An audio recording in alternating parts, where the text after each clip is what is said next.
tranquilos en sus casas. Estamos en guerra. Mire, yo soy un hombre feliz. Contra un enemigo. La verdad que no estoy en guerra con nadie. Poderoso, implacable, que no respeta a nada ni a nadie, que está dispuesto a usar la violencia y la delincuencia sin ningún límite. No son bombas de estruendo de los manifestantes, son bombas lacrimógenas que está disparando la policía. El 18 de octubre de 2019, Chile comenzó una revolución.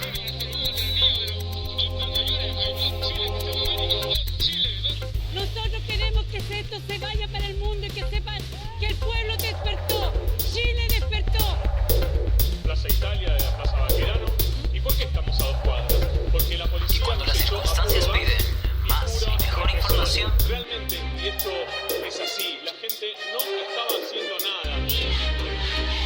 esto es El Informe Chile por elideólogo.com.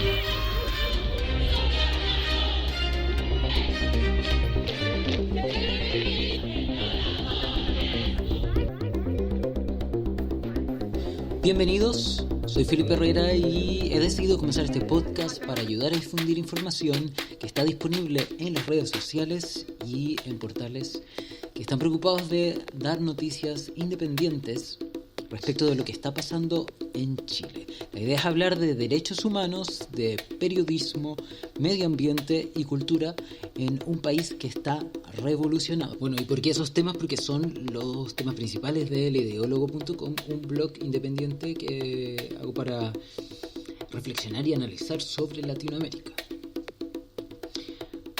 Por supuesto, este es un piloto, es una primera edición de este programa, así que voy a tratar de hacerlo lo mejor posible y, como todo proyecto independiente, vamos a ir mejorándolo con sus comentarios y tratando de buscar mejores temas cada vez. Y como nobleza obliga, hay que mencionar que los audios que escuchamos en la introducción eran de C5N, del canal de Argentina, de Vice y de algunos canales de YouTube de personas que subieron algunos registros de lo que estaba pasando en Chile. Así que vamos con los titulares.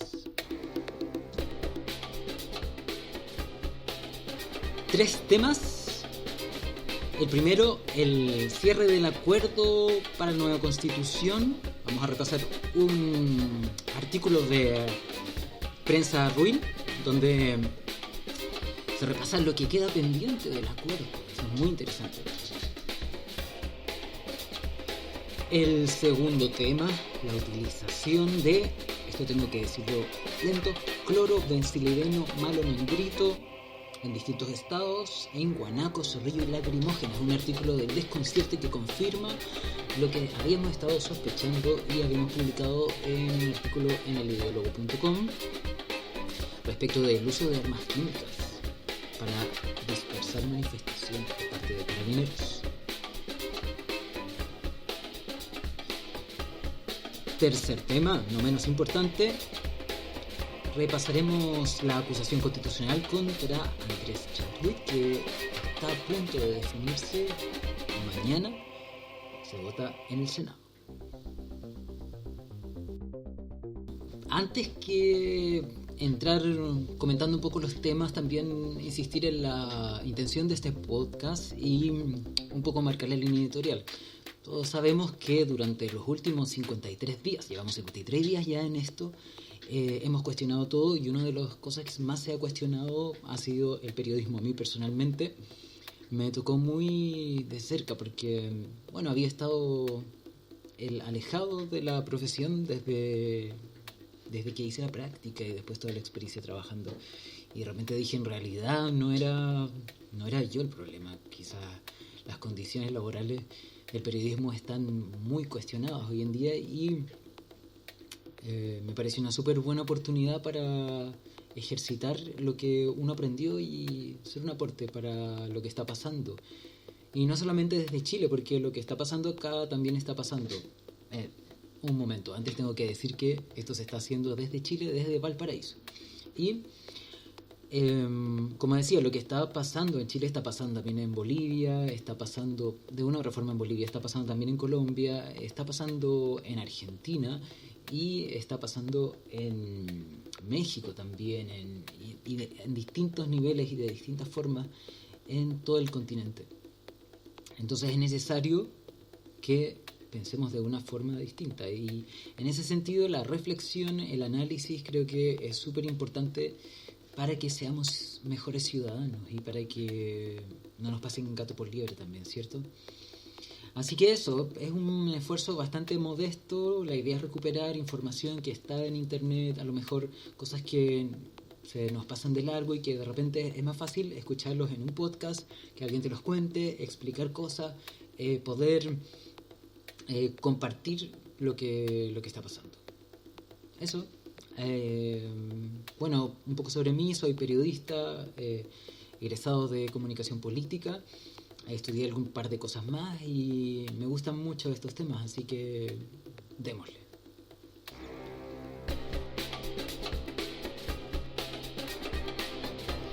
Nueva constitución. Todos suponemos que el tener una nueva constitución va a ser un proceso obvio, pero la verdad es que está siendo bastante complejo. Hay una comisión técnica encargada de preparar un borrador que en el fondo traza el camino para que logremos tener una nueva constitución. Ese borrador fue entregado a los diputados, que ahora tienen que acordar todas las leyes para que se lleve a cabo esto. O sea, además del primer acuerdo que se llamó Gran Acuerdo por la Paz y Nueva Constitución, que fue realizado por los diputados, ahora resulta que tuvo que pasar una comisión que fue designada por los diputados, y como tercera etapa ahora tiene que pasar al Congreso para que se voten las reformas necesarias. Ya eso es un lío. Y más aún cuando ahora vamos a repasar cuáles son los temas que quedan pendientes de ese acuerdo.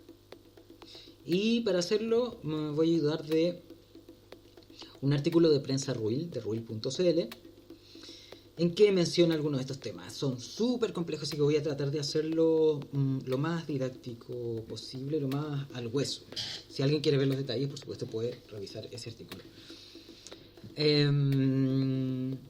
Si el eventual texto constitucional que nazca de la convención, si es rechazado en el plebiscito de ratificación, o sea, si en el último plebiscito que tiene que aprobar todo el resultado de la constitución digamos lista, si ese plebiscito no se aprueba, ¿qué pasará?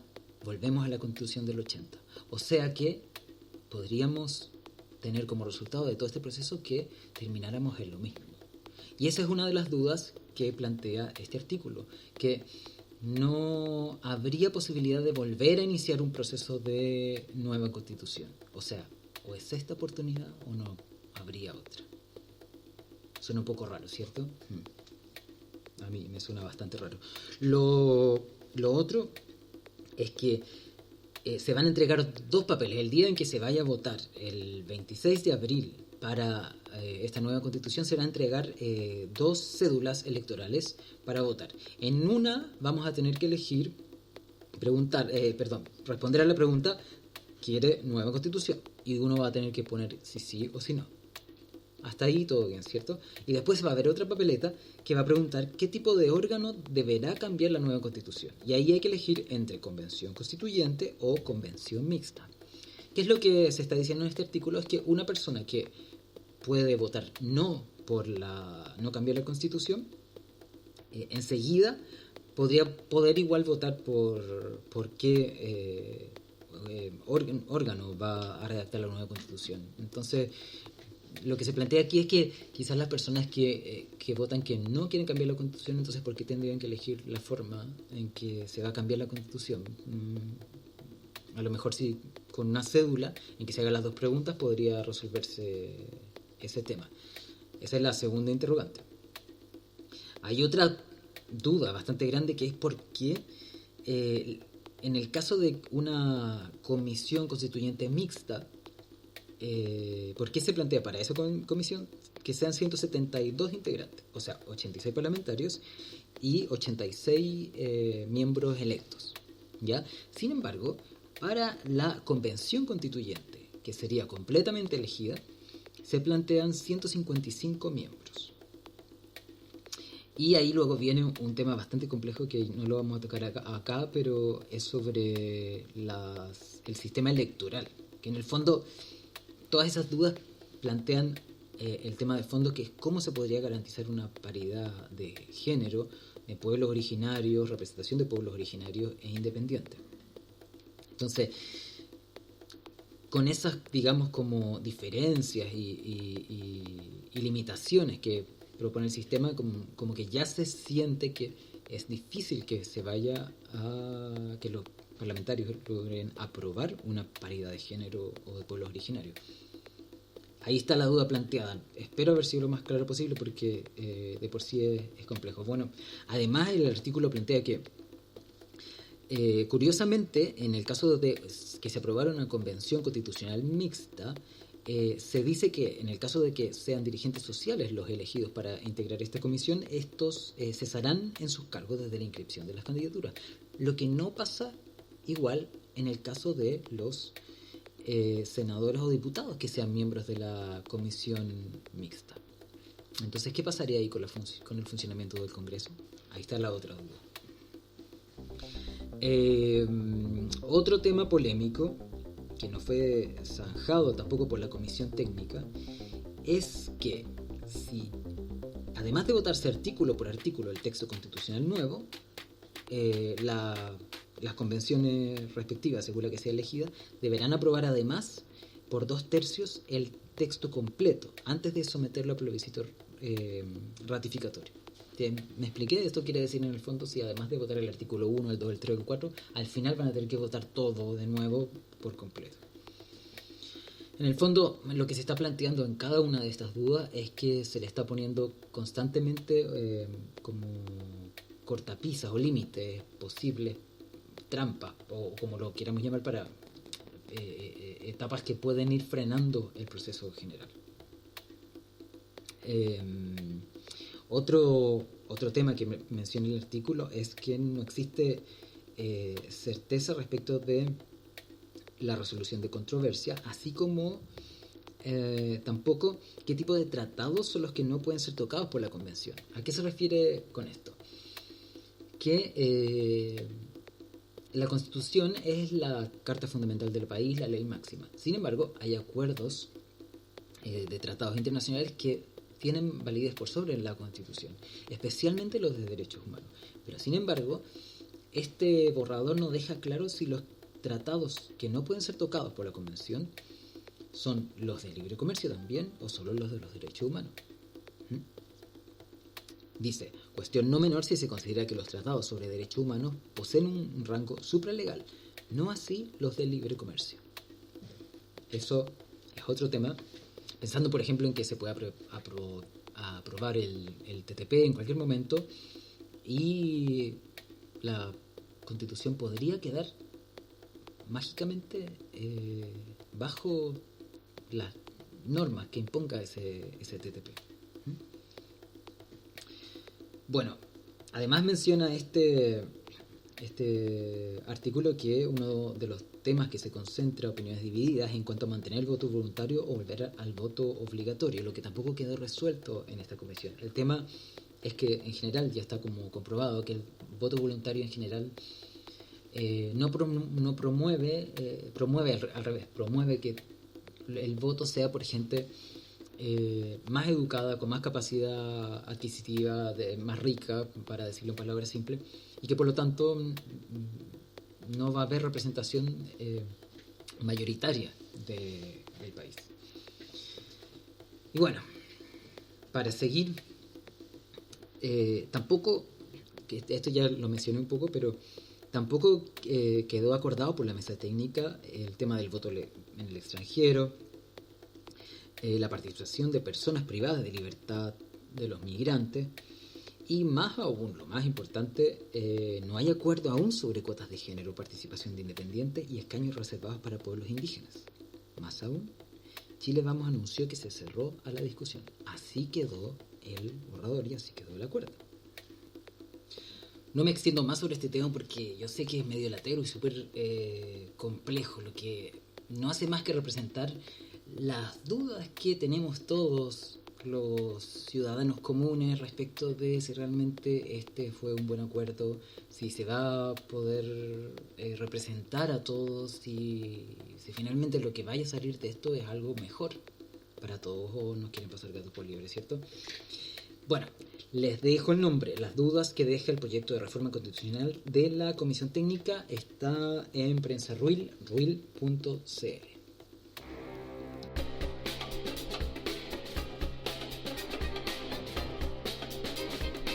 Clorobencilideno malononitrilo. Armas químicas en la represión de manifestaciones en Chile. Ese es el segundo tema. Súper grave, porque lo veníamos viendo hace varios días, prácticamente desde el principio de las manifestaciones. Fotografías, testimonios de la gente en redes sociales, fotografías realmente impactantes de llagas, ampollas gigantescas en los cuerpos de las personas que han estado manifestándose en Chile. Los testimonios personalmente habíamos cubierto este tema y le habíamos dado un espacio a los testimonios en elideologo.com, lo pueden encontrar ahí, planteando la duda de si Carabinero estaba usando este químico CS, que tiene este nombre bien difícil, donde se ocupa en el guanaco, el zorrillo y las lacrimógenas. Ahora, primero hay que decir que habíamos estado desde, ya no será desde los primeros días, pero será desde los 10 días, que quizás ya después de que ocurrió el toque de queda, aparecieron aún más fuertes las denuncias a través de las redes sociales. Y después de tanto tiempo, pasaron acusaciones, no lo vimos en los canales de televisión, no lo vimos en las radios, y finalmente, hace 2 días atrás, o sea, prácticamente a los 50 días de comenzado el conflicto, ¿qué pasó? Que sesionó la Comisión de Derechos Humanos en el Senado y, para sorpresa de todos, o más bien, para confirmación de las sospechas de todos, y para sorpresa de los que no habían querido verlo, Carabineros confirmó que sí ocupa el clorobencilideno malononitrilo, o lo vamos a llamar el CS, un tipo de producto que está calificado como un arma química. Para eso voy a citar primero un artículo del 2017 de la BBC que dice que el gas lacrimógeno es un tipo de arma química y que aunque su uso está prohibido para la guerra desde 1993 por la Convención de Ginebra, a nivel doméstico los países de todo el mundo lo usan para controlar a la población civil durante protestas y disturbios. Y para ese entonces este artículo dice que había sido utilizado por la policía en Egipto, Estados Unidos, Hong Kong, Turquía, Bahrein o Venezuela, y como ahora sabemos también en Colombia, en Bolivia, en Chile. Y lo que decía este artículo es que el nombre fue dado como CS en honor a los científicos estadounidenses que descubrieron este compuesto químico. Estos científicos se llamaban Ben Corson y Roger Sutcliffe. Los síntomas empiezan 20-30 segundos después de la exposición y se estima que el área de dispersión de una bomba va desde 60 a los 300 metros cuadrados, que produce una irritación instantánea de los ojos, la nariz, la boca, la piel y las vías respiratorias. No hay mucho más que decir de esto porque los efectos los hemos sentido todos los que hemos estado en las manifestaciones en estos días, ¿cierto? Según la revista científica BBC Focus, en particular el CS afecta a los canales iónicos que están presentes en los nervios sensoriales de la nariz y el rostro. Estos canales iónicos son proteínas que actúan como compuertas frente a los estímulos. Y en caso de mayor concentración, estos efectos pueden ser más severos. Además existen otros gases, el CN, que es un precursor del CS, cuyo compuesto químico se llama cloroacetofenona, y aunque causan efectos similares al CS, se considera significativamente más severo y potencialmente letal. Este es hasta 6 veces más potente que el normalmente utilizado por las fuerzas de seguridad. Fue desarrollado por el Ministerio de Defensa del Reino Unido para el control de disturbios a finales de la década de los 50. No se sabe si estos gases lacrimógenos tienen efectos a largo plazo, aunque encuestas en Turquía tras manifestaciones prolongadas indican que algunos de los síntomas, como la tos persistente, el dolor en el pecho, las dificultades para respirar o la secreción nasal, continuaron en algunos casos durante varias semanas después de la exposición. Sin embargo, para cuando se hizo este artículo decía que no habían estudios grandes y fiables al respecto. Ahora, escuchemos qué dijo Carabineros en la comisión. Nosotros en términos generales y de manera transversal utilizamos el agente CS. Y este lo utilizamos en sus 3 formas: estado líquido, gaseoso y sólido. Comienzo por su estado sólido. El CS es un polvo cristalino, ¿cierto?, parecido al talco. Y en estado sólido se usa en el vehículo táctico que nosotros llamamos Tango Romeo, o que el común de la gente lo conoce como el Zorrillo. En este medio táctico nos utilizamos este agente químico en su estado sólido. Después está su estado líquido. Y en su estado líquido es utilizado por el vehículo táctico lanzaagua, o vulgarmente conocido como guanaco. Entonces, el artículo del desconcierto, titulado Carabineros admite uso de líquido en el carro lanzaguas que provoca quemaduras químicas, habla de lo que pasó en la Comisión de Derechos Humanos del Senado, donde un grupo de médicos del colegio médico,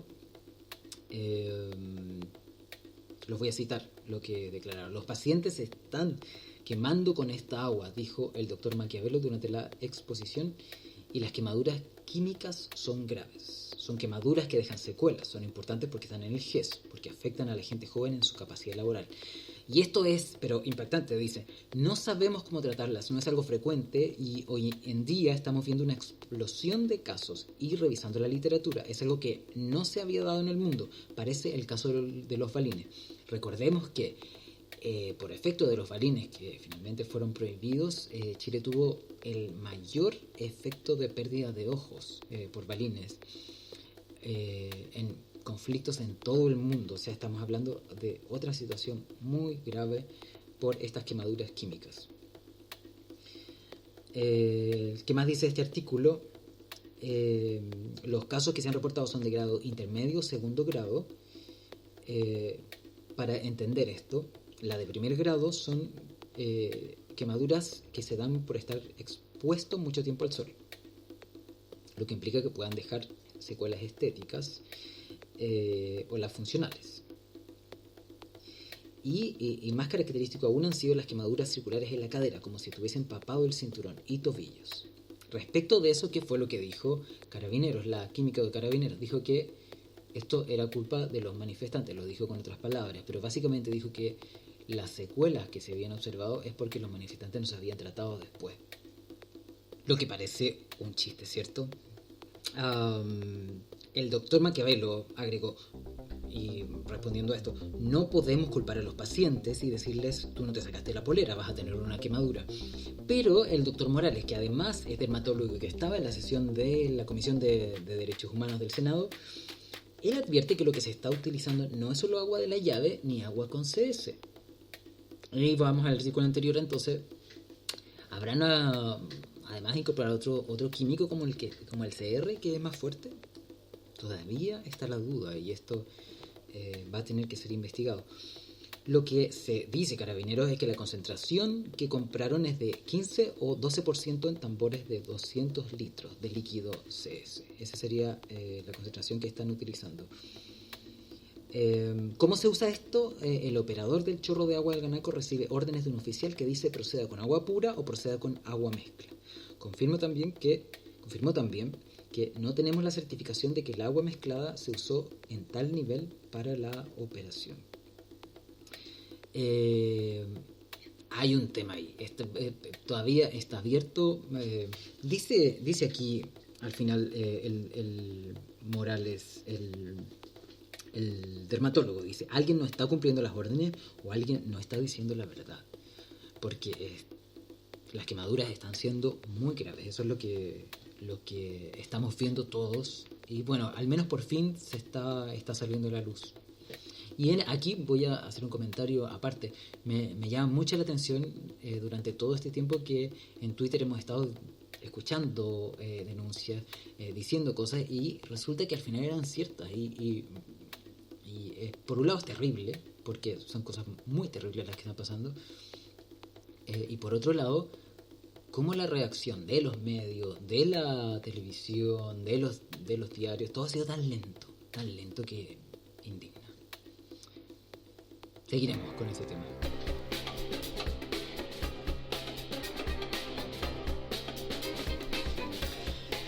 Tercer tema de este piloto, esta primera edición del Informe Chile: acusación constitucional contra el ex ministro del Interior Andrés Chadwick.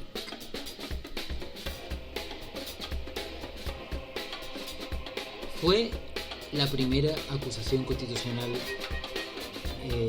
hecha por los diputados. Luego se vendría la del presidente de la República, y todas las dos, porque están íntimamente relacionadas. En realidad el gran tema es las violaciones a los derechos humanos que fueron denunciadas por Amnistía Internacional, por Human Rights Watch y por último, hace unos días atrás, por la Corte Interamericana de Derechos Humanos. Me imagino que no hay mucho aquí que ahondar, porque todos hemos visto las imágenes de represión de carabineros. Estamos hablando de antes del uso de armas químicas, estamos hablando de los 352 pérdidas de ojos, las personas que perdieron la vida en estas manifestaciones. Es un escándalo, realmente es un escándalo que hoy día tiene a todo el país y todo el gobierno chileno en tela de juicio a nivel mundial. Entonces, bueno, entrando en el tema, lo que pasó el día de hoy y también tratando de explicar lo que trato de hacer con esto, es hacer una recopilación de lo que ha pasado en los últimos días, todavía no sé con qué periodicidad, o mínimo durante una semana. Entonces, recopilando lo que ha pasado en este momento, el día de hoy, la acusación constitucional contra Andrés Chadwick tuvo en su momento de alegato. Luego de que fuera aprobada en la Cámara de Diputados, pasó al Senado, quienes actúan como jueces y tienen que aprobarla o rechazarla, digamos, lo que significaría que en este caso, como él ya no es ministro, no pierde el cargo, pero quedaría inhabilitado para ejercer cargos públicos en el futuro. Entonces, esta acusación tiene dos efectos políticos. El primero es que lo que está pasando por la defensa de Chadwick es que le está echando la culpa a Carabineros.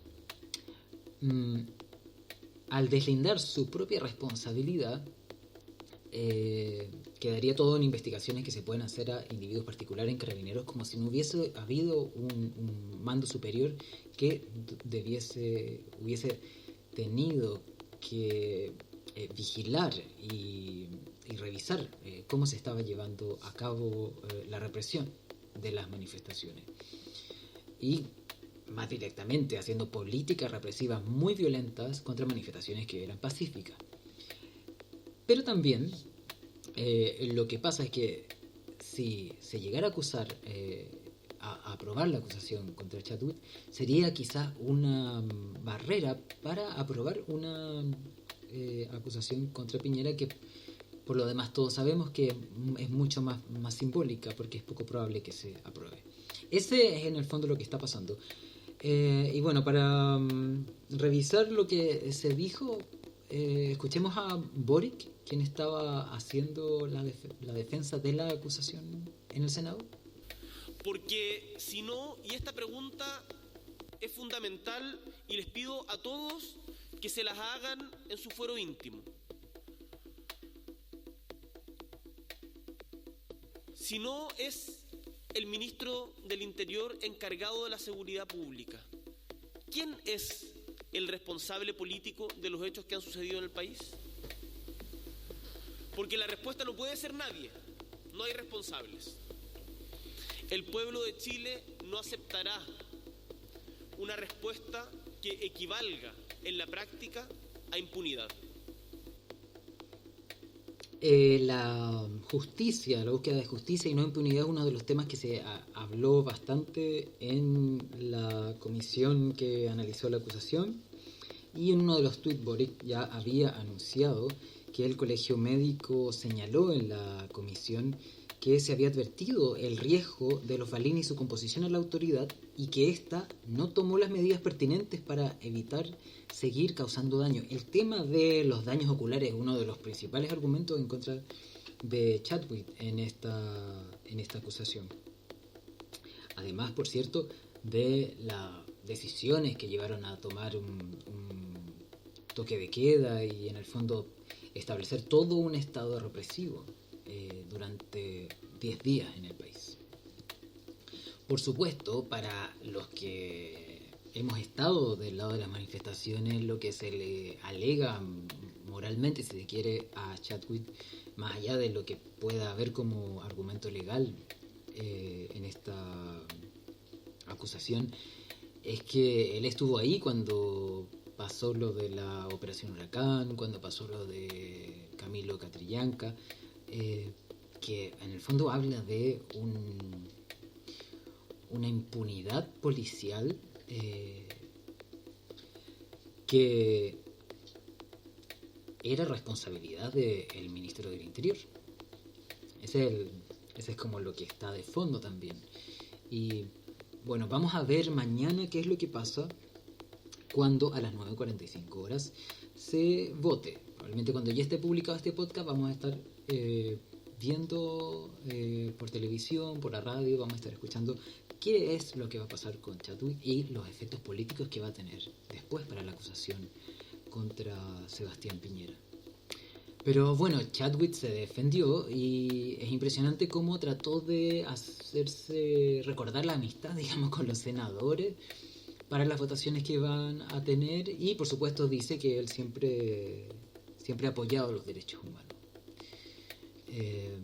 Curioso, ¿no? Para quien estuvo tan cerca del gobierno de la dictadura militar. Escuchamos lo que dijo. Yo no tengo enemigos. No tengo enemigos. Menos en esta sala del Senado. En ella y junto a ustedes fuimos colegas y siempre entendí y entiendo que buscamos trabajar por nuestro país. Por eso, hoy, aquí, personalmente y directamente, con profunda convicción, quiero decirles que soy inocente de los cargos que se me formulan en la acusación constitucional. Que soy inocente de los cargos que se me formulan en la acusación constitucional. Jamás, en el ejercicio de mi cargo como ministro del Interior, he realizado ni he dejado de realizar, deliberada o no deliberadamente, ninguna acción, ninguna medida para permitir el abuso o la violación de los derechos humanos de ninguna persona.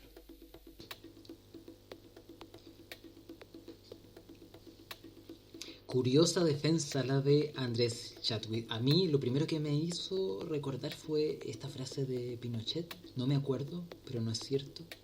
No es cierto, y si fue cierto, no me acuerdo. Lo vamos a tener ahí en la memoria.